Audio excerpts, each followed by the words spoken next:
This is the PR Podcast, a show about how public relations helps you tell your story to the world. We talk with great PR practitioners who have the skills, creativity, and just plain savvy to get their clients noticed.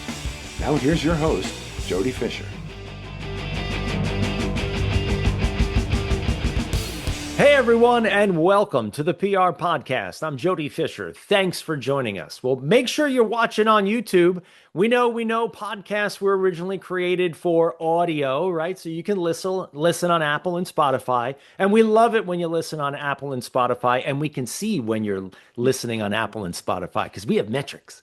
But the best way to enjoy the podcast is to watch it on YouTube because you get to know our guests by seeing them. And they are far more interesting than me, that's for sure, sitting here in the PR garage. So make sure you search us on YouTube at The PR Podcast. Put the in there because there's only one The PR Podcast. Like, subscribe, and be notified for all new episodes. We drop new episodes on Mondays all across the platforms, but especially on YouTube. So check us out there. Now on with our show for today. We have got a wonderful guest. Wanda J. Herndon is an award-winning communications executive, author, and trailblazer, best known as the first senior vice president of global communications for Starbucks Coffee Company. I think we know who they are. Raised in a working-class African-American family in Flint, Michigan, she became one of the first in her extended family to attend college, and she went on to build a groundbreaking career at Dow Chemical, DuPont, and Starbucks. Her memoir, Working Class to Breaking Glass, explores her journey through race, gender, leadership, belonging, and the power of claiming a seat at the table while opening the doors for others. Wanda, welcome to the PR Podcast. Hey, thank you so much. I am just honored to be here with you today, Jody. We are honored to have someone of your stature here on the show. But let's trace the greatness back to the beginning. You grew up in a working class family in Flint, Michigan. And your dad, you said, who was working on the General Motors assembly line, says, go get an office job. In other words, lifting you up, right? Getting you off the assembly line. Correct. When you look back now, how did their experiences shape you, and how did you carry their experiences forward in your success? Well, first of all, let me just correct something. He didn't get me off the assembly line. He made sure I never went to the assembly line because my father and my mother were part of the great migration of Blacks from the South to the North so that they could find a better life for themselves as well as their children. And General Motors did provide that better life, but it was hourly manual labor. And Dad and Mom wanted something better for their children, especially for my father, who kept repeating over and over again, get an office job, even though we didn't know what the heck he was talking about. What's an office job? Explain that. But he always would strive to improve himself and our lives, as well as my mother. They knew what having limitations placed on them and how that affected their lives and how it could negatively impact the lives of their children. And so looking back on that time, the lessons and the support that they gave to you, how did you apply those to get that office job and sort of rise up to the place that you're at now? What skills did you apply? Well, one of the skills was always to be curious and be a continuous learner, always seek knowledge. And once you had acquired knowledge about whatever, share it with somebody. And as you were sharing it, help somebody along the way. Just as I stood on the shoulders of my ancestors, other people needed to stand on my shoulders so we could keep climbing. I don't think we give the ancestors enough credit sometimes. I don't I think that we look at ourselves and we go, I did that. But boy, the lessons we get taught by the people who came before us, whether they're our family or anyone else, we are the result of aggregate knowledge, I think, that we take from everybody in our lives. And I don't think we could be doing the thing we're doing if someone didn't do the thing that they did first. Well, my father and mother constantly told us, you never do anything alone. there's always someone on your shoulder with a hand on the back, extending a hand to bring you along. So you owe it to others to do the same. You owe it to them. That is our responsibility. I think that's a great perspective. And boy, did you own it and did you make it a success? I mean, tell me about this. Tell me about how we'll talk about the success in a moment. Tell me how you break into communications and why that attracted you in the first place as a profession. I have to laugh about it because you kind of do an assessment. My parents always told me that I could be anything and do anything, and that whole line of uplifting encouragement that parents do for their children. But you have to figure out what you do best. And I I was not a chemist, I wasn't a mathematician. I barely squeaked through those classes. I only took them because I had to in order to get into college, but I knew I could write. I knew I was good in English. I knew I liked the written word. I knew I liked news stories. I was just curious. So, starting early on in middle school, as they call it nowadays, I called it junior high school back in the day. You know, I, would write poetry. I took Latin classes. I did those things, and I was like, okay, I'm sort of good at this. How do you parlay that into college, then a career, and then a successful career? Okay, so I just applied what I thought I was skillful at. I couldn't do it. Like I said, I was terrible in science and math, but pretty good with English and Latin. Not every language, but Latin, which is the root of all languages. Who was the first person who looked at you and said, you should be doing this for a living, or here's a career path that you can take, applying those things that you loved? Okay. Well, it's interesting that you should ask that. But when I was in the 11th grade, now I have to go all the way back to high school.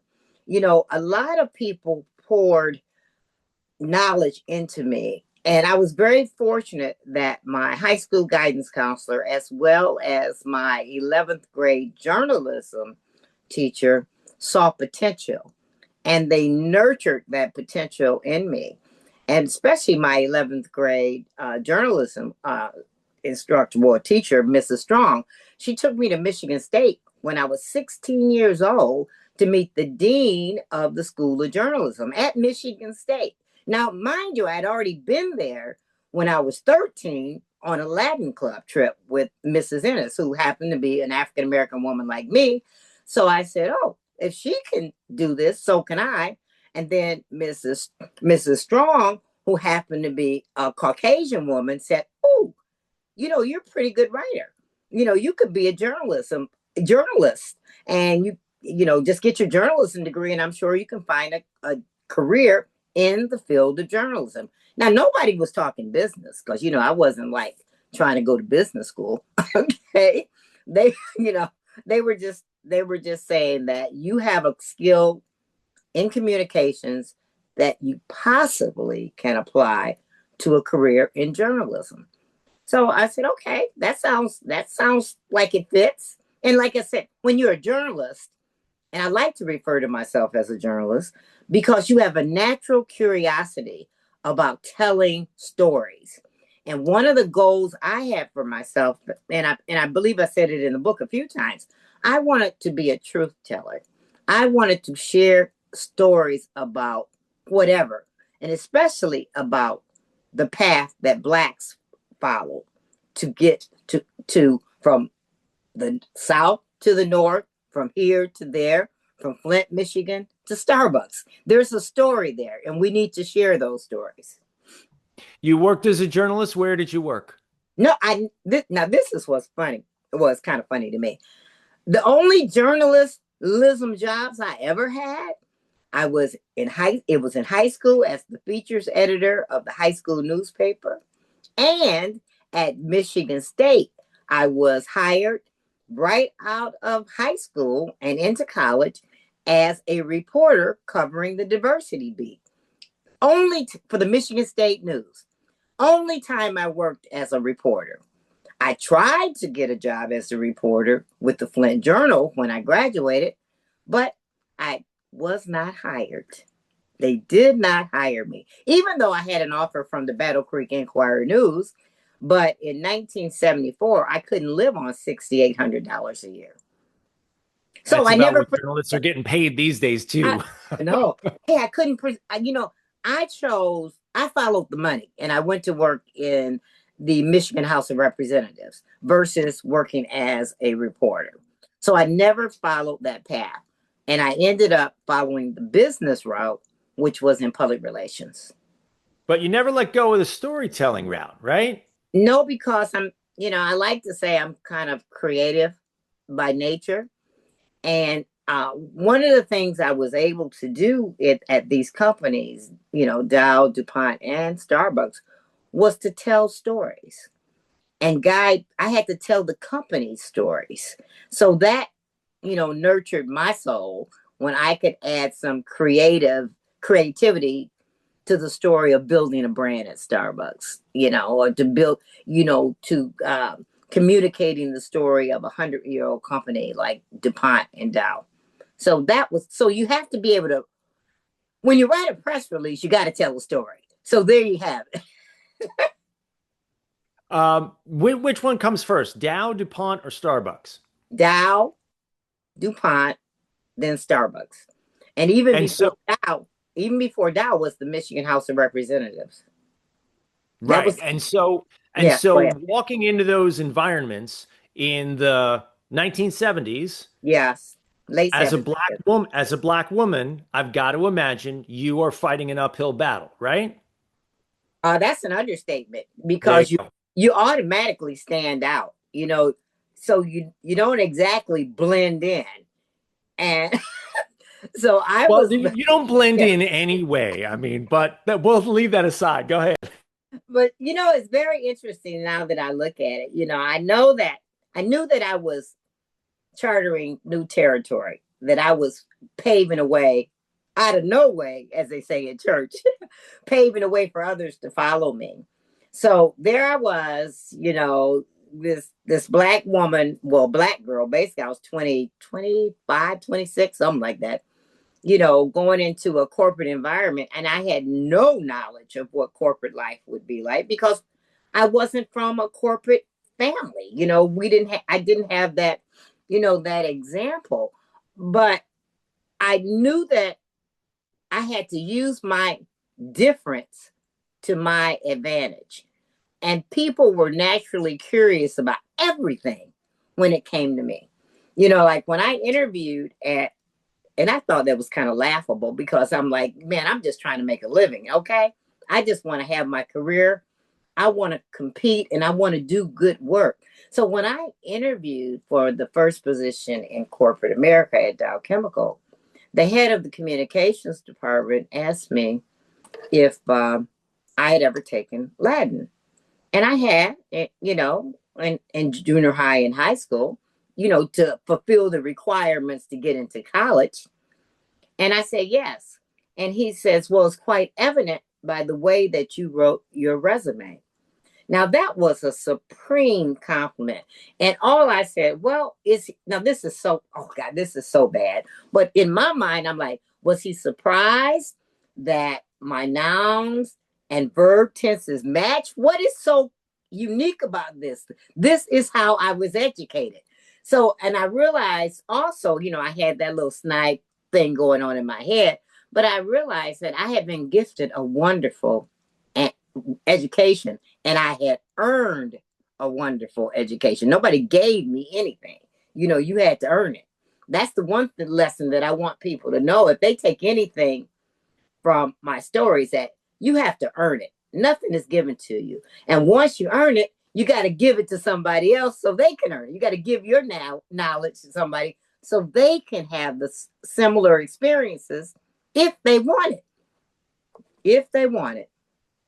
So you're sitting there across the table, once you get the jobs, whether it's Dow or DuPont or Starbucks, Yes. you're sitting there across the table from the C-suite Yes. as their communications expert. And we all know that the communications expert is probably the least respected person in the room Yes. because you got people who worry about balance sheets and worried about all Yes. kinds what the board thinks and everything else. How do you get those people to pay attention to what you want to say, to allow them to guide you in the direction you want to guide them in? How do you break through, whether it's any of those companies? Well, one of the things that I always did was my homework. You have to understand the business of the business. And you may not, I felt I didn't necessarily have the opportunity to learn that from my colleagues. I had to do my own I had to do my own school homework and then understand the business that I was associated with because I worked in several business units at these companies. So when I offered an opinion, it wasn't based on, well, maybe this or maybe that. It's because I had studied, I had learned, I helped them understand how communications could support the business and help the business achieve its objectives. You have to put all the pieces together. So that's what I would do. It's like a puzzle. I liked puzzles always. So I would put the puzzles together.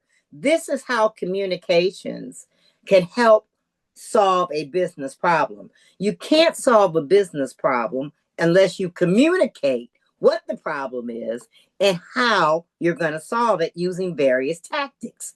So, I became pretty good at communication strategy and pretty good at sharing and communicating how it all works together and understanding the businesses that I worked with. Did they listen to you from the jump or did it take some convincing? It took some convincing, because, okay, you always run into folks who are sitting at the table who feel entitled, who feel like they know more than you, or you're the neophyte, or they can overtalk you, or talk louder than you. So, you have to earn the respect.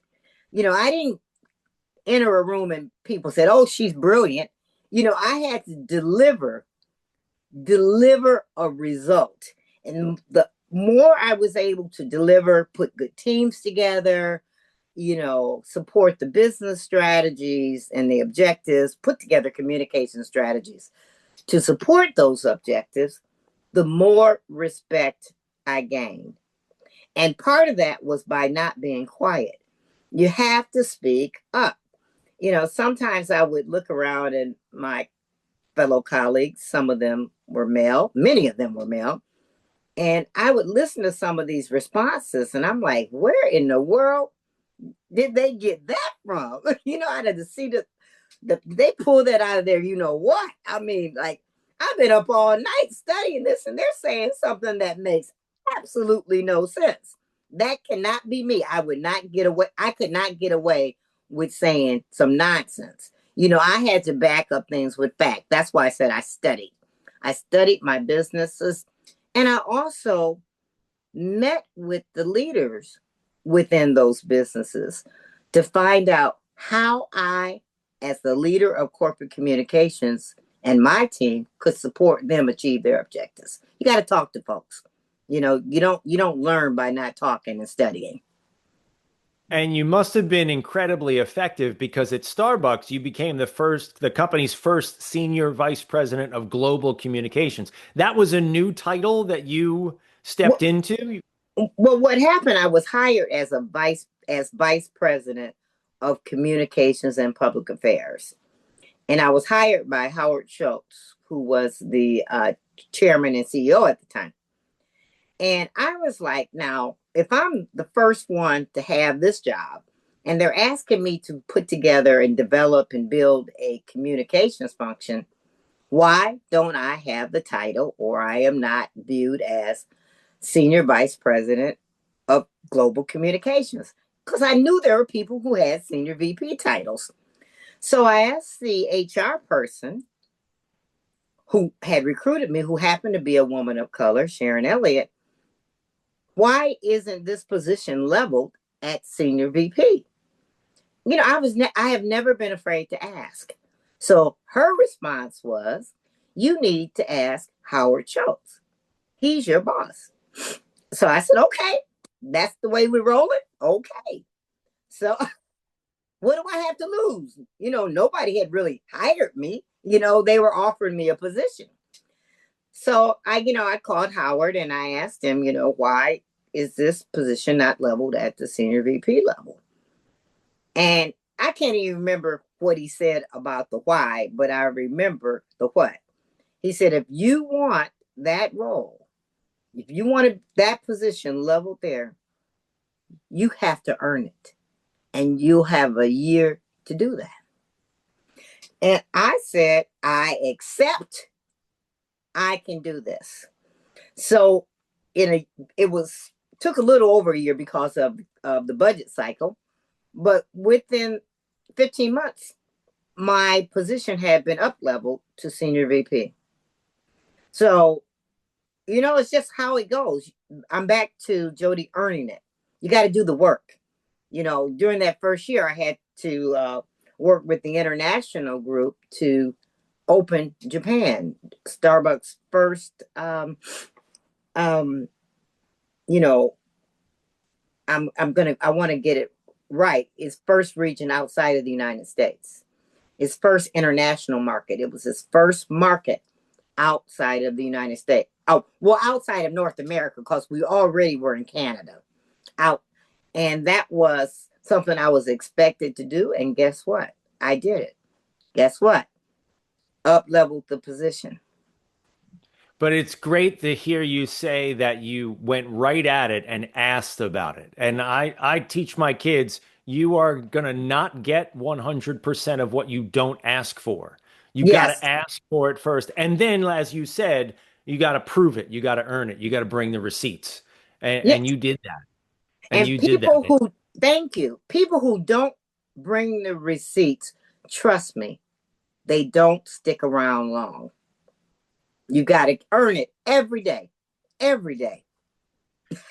But then once you get it, now you're earning it again Yes. in really transforming that company into the company that we know it is today, right? I mean, Yeah. it changes with employees, this is changes with customers, with culture. Tell me about your time at Starbucks and sort of how you helped to transform the company into what we know it to be today. Well, what's interesting about Starbucks is that it was full of possibilities. When I first joined the company in 1995, now mind you, I had been at Dow and DuPont, two very old, established bureaucratic corporations.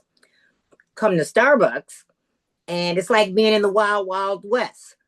You could do whatever. They say it was just get it done. I'm serious. I was like, man, I didn't have any guardrails.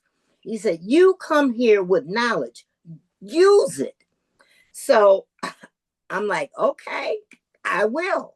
So I applied everything that I had learned 17 years being in the business to building the Starbucks corporate communications function and helping to build the brand. Now, one of the things that I didn't realize early on was that there was no real marketing dollars out there. There was no advertising. There was no this, no that. We didn't believe in advertising on TV. So it took me a long time to realize that public relations, communications, employee communications was driving the brand impressions. And once I realized that, I was like so stoked. I'm like, we're going to try, I was given free reign to try anything that I thought was creative. If my team, and it wasn't just me, my team, I had a team, I built a team of very creative and talented people. Can't do anything alone. So I was given the latitude to bring in very talented, creative people. So that's what was different. And I was told that communications was a part of the business. We were key part of the business strategy. So come to that C-suite, that table with ideas. Don't sit there and be mute. We don't need you if you can't bring ideas, if you can't help us execute. So guess what? I brought people in who could help do that. And I had to support the CEO and the COO and my senior, and the leadership team. And that story and so many more stories are chronicled in your memoir, Working Class to Breaking Glass. Tell us a little bit about that book and why you chose to write it. Okay. I chose to write this book maybe, 20 some odd years ago. I think about it. People kept saying to me, Wanda, you should write a book. That everybody gets told that. You should write a book. You should write a book. Well, that's more than a notion. Okay. But there were, I was out on the speaking circuit for a while and sharing what I'd learned and all the, and sharing stories. And people wanted to hear Starbucks stories. And I'm like, no, I can share some of those, but I am more than Starbucks. I came to Starbucks fully formed. I didn't come fresh out of college. I came with 17 years experience. So let me share. So many people are interested in my story. And, I was doing seminars, workshops, and, I started my own business and I was W Communications and I had clients and I said, well, maybe I can help somebody. And I wanted to help others. Let me share what I've learned, not tell anybody how to do it, but to share what I did. And if there's a nugget you can take away, by all means, this is my gift to you. But I can't tell anybody how to manage their lives or how to manage their careers. It's different for everybody. But I wanted to put down how I did it in my book so that others could learn if they wanted to. I hated those books. The 10 lessons if you want to be successful. The 10 things you need to do to make it to the C-suite. It's not the same for everybody. It might be 1 out of 10, and it might still not get you there. So anyway, I just wanted to share my story in the hope that others might learn from it. Well, it's a great book and a great perspective on why you wrote that book, and I couldn't agree more. Looking back, go ahead. I'm sorry to interrupt you, but I wanted to honor my parents and my family for the sacrifices that they made so that I could be where I am today. And as the result of me being where I am, I have been able to help my family. And that is a godsend. That is a godsend. So that's another reason I wanted to give honor to my family and my ancestors.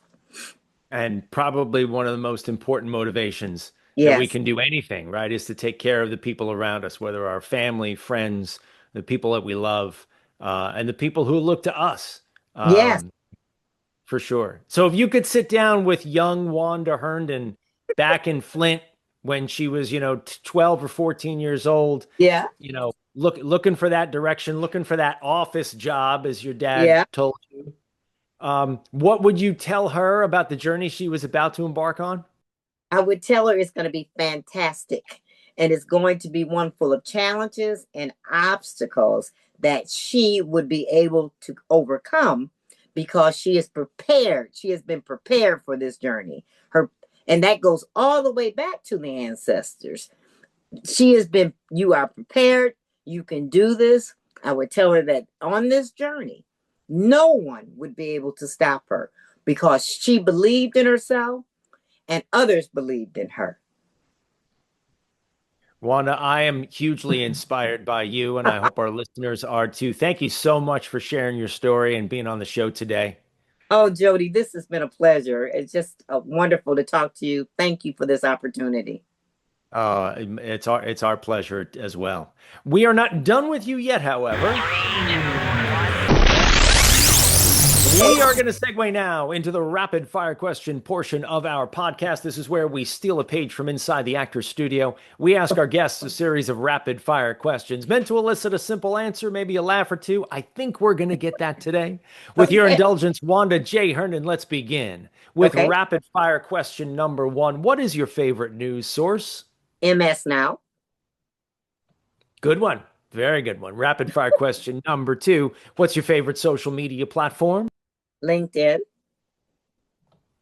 All right. Leveraging the professional. Rapid Yeah. fire question number Yeah. 3. Coffee or alcohol? Coffee, let me tell you what it is a grande Americano by Starbucks. A Starbucks grande Americano. I had one this morning. Very good. I got Starbucks in my coffee machine every morning. Oh, good, good. Every morning. Rapid fire question number 4. What's your favorite on the run food? String cheese and apple slices. That's a good combo. Yes, yummy. And rapid fire question number 5. What do you want to be after you finish this career? I want to be a best-selling author of I many think you books. nailed it already. Thank you. We see the book right up there over your shoulder on your shelf. And we're going to put the links in the show notes to make sure that everybody can check it out. Thank Wanda, you. this has been a great conversation. Please let people know how they can find you online. All right. Well, if you go to my website, W Communicate. Well, let me spell it out for you. WCOMMgroup.com. You'll go to my website and all my links are there. Fantastic. We will put that and everything else in the show notes. Wanda, thank you for joining us today. And thank you, everyone, for listening. Please remember to subscribe to the show. Connect with us on Facebook, Twitter, Instagram, and TikTok at The PR Podcast, and send us a question or a comment. Our intro is by Christopher Appold. You can find him and his fantastic photography on Instagram at Christopher_APPOLDT. Check him out there and hire him for all your photography needs. You can find me online at Jody Fisher on all the socials and on the web at jodyfisherpr.com. We'll see you next time on the PR Podcast.